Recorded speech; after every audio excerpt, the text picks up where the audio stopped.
Bon, vous le savez, on est au 3e épisode de la folle histoire. On a évoqué en premier lieu les dérés et ensuite les waifus, et si on devait retenir un truc de tout ça, c'est qu'on a découvert pas mal de choses assez folles. Du coup, pour terminer ce triptyque autour des personnages féminins, c'était nécessaire qu'on évoque le moe, mais alors par rapport à ce que je vous ai présenté jusque-là, c'était rien comparé à ce qu'on va voir aujourd'hui, et je pense qu'un épisode de cette série n'a jamais aussi bien porté le nom de folle histoire. Bref, salut à tous, c'est Aniki. Aujourd'hui, on va pas parler d'un personnage des Simpsons, mais bel et bien d'un phénomène incroyable, le moe. Mais avant qu'on rentre plus en détail dans le vif du sujet, je vous invite à laisser un pouce bleu et surtout à vous abonner parce qu'on est bientôt 200 000 sur la chaîne et j'aimerais bien qu'on dépasse rapidement quand même. Alors certes on est toujours dans la lignée des 2 précédents épisodes, mais il faut reconnaître que c'est un terme bien moins connu en France. Du coup, avant toute chose, ça veut dire quoi, moe? En vrai, c'est pas le terme le plus facile à décrire. Basiquement, moe ça représente un sentiment de forte affection dirigé vers un personnage fictif et dans notre cas, un personnage d'animé. Ah non, vous l'avez compris, on va encore évoquer un thème qui va aller très loin. Cependant, ce qu'on appelle vraiment moe, ce pourrait être le caractère ou encore le design d'un personnage suivant certains codes. Dans l'idée, une femme mignonne ayant des traits légers, de grands yeux, un caractère étourdi, s'habillant de manière particulière, le tout en émettant un sentiment de pureté caractéristique de l'innocence enfantine. C'est d'ailleurs à cause de ça que la limite est parfois floue avec les lolis, mais ça on en reparlera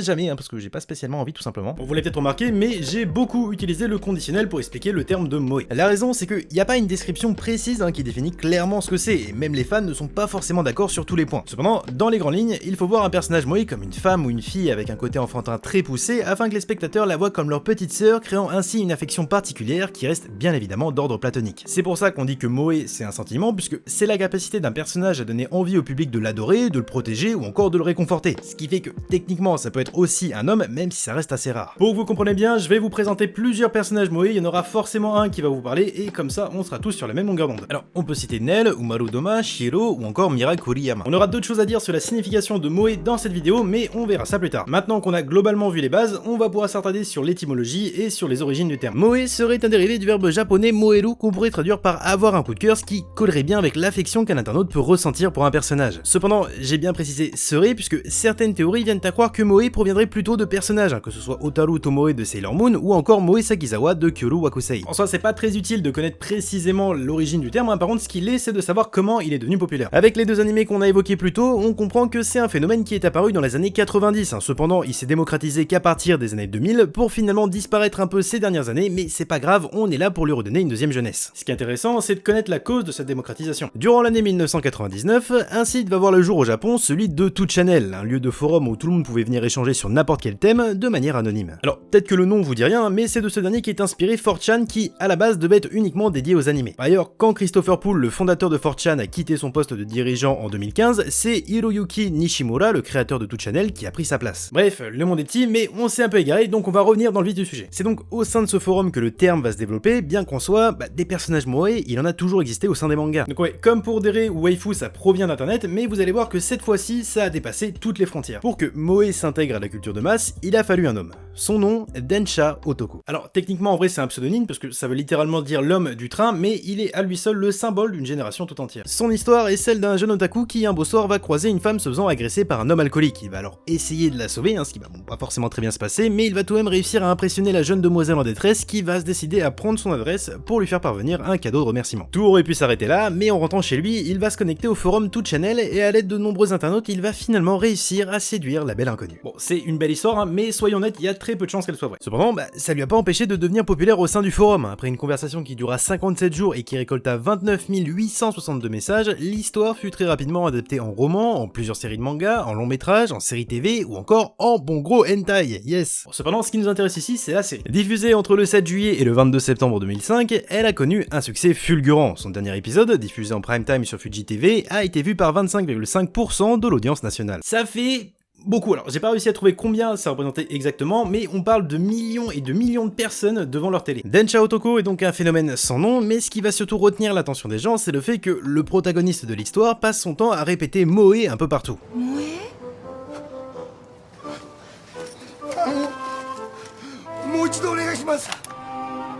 Moe?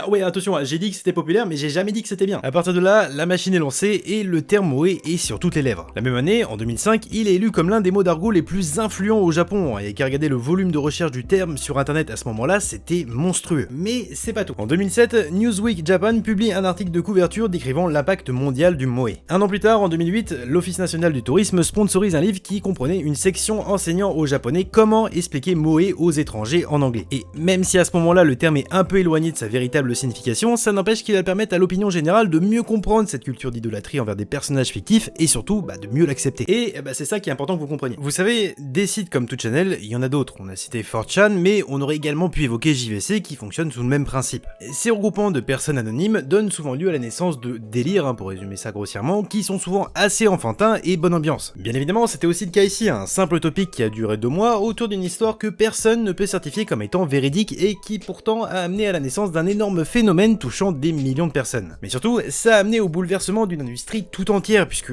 le moe fut une révolution pour la japanimation. En fait, comme je l'ai évoqué, moe est apparu en premier lieu comme étant un terme un peu flou désignant une sorte d'émotion. Ah non, c'était pas ultra précis. Cependant, avec le temps, les otaku l'ont affiné jusqu'à ce qu'il devienne un phénomène populaire et forcément, les premiers à en avoir profité, ce sont les auteurs. En même temps, ça semble logique, un personnage qui garantit l'attention de l'audience, c'est l'assurance d'une série qui deviendra populaire. En plus de ça, l'attrait pour ce type de personnage va encore plus loin puisque les gens sont prêts à dépenser sans compter pour tout ce qui est figurines ou autres goodies liés à ce dernier. Et qu'à voir l'engouement qu'a connu la toile avec Rem et Ram de Re:Zero qui, même après plusieurs années, continue d'inonder les différents forums. Donc ouais, l'omniprésence du moe dans les productions des années 2010 est un phénomène économique, mais en même temps, quand t'as une recette magique qui fonctionne, ça serait bête de s'en priver. Pour vous citer qu'un exemple parmi tant d'autres qui, en plus de ça, fait partie des plus loufoques, on peut évoquer le cas de Kantai Collection. Alors pour le coup, c'est un jeu vidéo parce que le moe s'applique à différents médiums, dans lequel vous allez devoir utiliser un jeu de cartes composé de personnages mi-femmes, mi-navires de guerre de la Seconde Guerre mondiale. Non, c'est pas une blague, et le truc le plus fou, c'est que alors que le jeu est uniquement disponible au Japon, un an après son lancement, il comptait déjà plus de 2 millions de joueurs. Bon, après, bien évidemment, au vu du gameplay, vous comprenez que c'est les personnages plus qu'autre chose qui ont attiré une audience aussi forte. On est donc vraiment sur l'archétype même des moe, mais petite particularité ici, on parle d'anthropomorphe moe, en gros c'est un objet, un concept ou un phénomène qu'on a rendu moe. Cependant, la question qu'on se pose face à tout ça, c'est pourquoi parle-t-on de genre moe? En premier lieu, quand le terme s'est développé, on pouvait le voir comme un simple archétype de personnage s'adaptant parfaitement au slice of life comique. Si bien que les auteurs ont décortiqué les codes pour créer des clichés afin d'en arriver à une forme quasi unique du personnage moe avec certains traits de personnalité récurrents comme par exemple le fait qu'elle soit maladroite ou encore qu'elle aime les sucreries, un point qui par ailleurs permet de renforcer ce côté enfantin. Là encore, on peut citer des tas d'exemples comme certains personnages de Kaguya-sama ou encore de Miss Kobayashi Dragon's Maid. Les auteurs comprenant l'attrait du phénomène, ils ont donc décidé de le faire évoluer en sous-genre. À partir de ce moment-là, au lieu d'avoir un seul personnage moe, ces animés-là proposent uniquement des personnages féminins respectant les codes et clichés du moe. Alors forcément, ça peut amener à certaines problématiques puisque ces personnages-là sont censés être très jeunes, ce qui fait que pour les adultes, ça peut être compliqué. Heureusement, il existe des solutions. Soit une femme célibataire endurcie qui va générer ce sentiment de moe, soit on prend une femme de 40 ans et on lui donne un physique d'un enfant. Ah non, ça semble stupide, mais bon, c'est pour un animé, donc on peut tout se permettre. Dans ce genre de cas, on peut citer par exemple Tsukuyomi Komoe de Toharu Majutsu no Index, et à ce niveau-là, le côté moe se cache même plus vu qu'il est littéralement dans le nom. Et en fait, l'avantage de cette solution, c'est la possibilité de créer un ressort comique, si bien que d'autres ont suivi exactement le même chemin. Alors on peut évoquer par exemple Sawako de K-On! Ou encore la mère de Zenkichi dans Medaka Box. Cependant, pour l'instant, on en est toujours au sous-genre, mais alors comment on en est arrivé au genre à part entière? Comme toujours, c'est un seul acteur qui va venir tout chambouler, et dans notre cas, c'est Kyoto Animation. Alors, vous les connaissez sûrement parce qu'ils ont sorti pas mal d'animés célèbres, c'est aussi ce studio qui avait connu un incendie criminel dramatique il y a 2 ans de ça. Cependant, dans le cadre de cette vidéo, on va uniquement se concentrer sur leur contribution majeure à l'élaboration de ce nouveau genre. Pour vous resituer un peu le tout, le studio publie son premier animé en 2003 du nom de Full Metal Panic. 2 ans plus tard, ils produisent Air qui recevra un bon accueil des critiques, mais c'est en 2006 qu'ils vont rencontrer leur premier gros succès commercial, La Mélancolie de Haruhi Suzumiya. Ça va être phénoménal. Pour vous donner une simple indication, en décembre 2006, selon le magazine New Type, c'était l'animé le plus populaire du moment au Japon.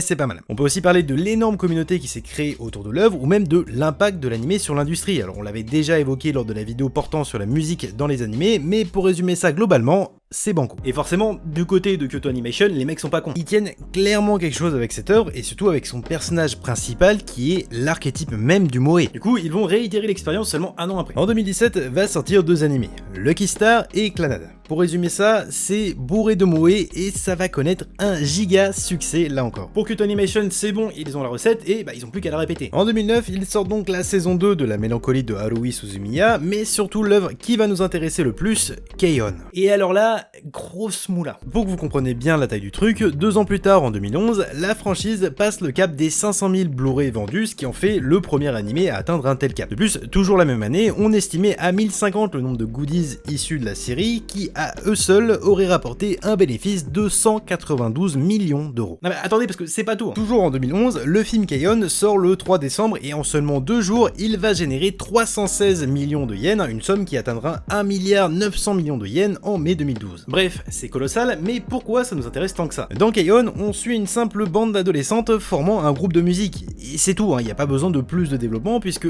tout l'attrait de la série se joue uniquement sur ces personnages moe. Et si vous voulez, c'est vraiment la première série du style qui va connaître un tel succès, et c'est à partir de là qu'on a commencé à évoquer le moe en tant que genre à part entière. Alors certes, ça a jamais été défini officiellement, mais le résultat reste le même. Avec le temps, le style s'est peaufiné pour atteindre son niveau final, un genre se focalisant quasiment uniquement sur la forme plutôt que sur le fond. Ouais, non, je sais, c'est pas top dit comme ça, mais c'est dans l'évolution type qu'a connu la Japanimation. Pour paraphraser ce que disait Itogu, un grand spécialiste des mangas, depuis la fin des années 1980, les personnages des animés, des mangas et des jeux vidéo sont devenus si attrayants que les fans les apprécient même sans histoire. En plus de tout ça, dans une époque où tout le monde peut se faire entendre, l'avis des fans devient une force majeure qui peut impacter le déroulement d'une œuvre. Tiens, pour vous donner un exemple dans le thème, on va parler de Kannagi. Alors, c'est un manga qui a commencé en 2005 et qui a eu le droit à une adaptation en animé en 2008 qui a bien fonctionné, notamment grâce à son personnage principal du nom de Nagi qui jouait beaucoup sur cet aspect de moe. Le problème, si on peut appeler ça comme ça, c'est que au milieu de l'histoire, l'auteur a décidé de lui donner un petit copain. Et mine de rien, ça a eu l'effet d'une bombe. En fait,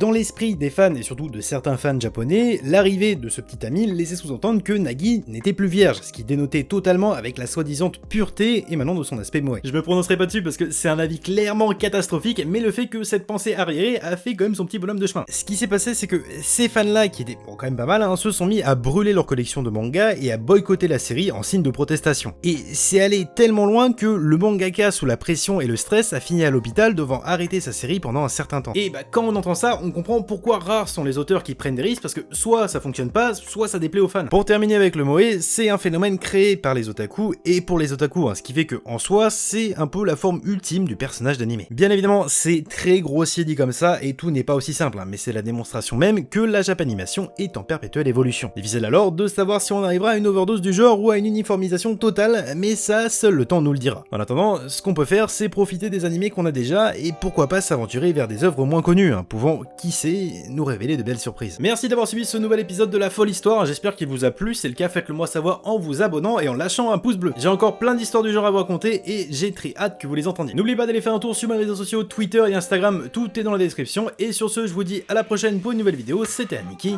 ciao.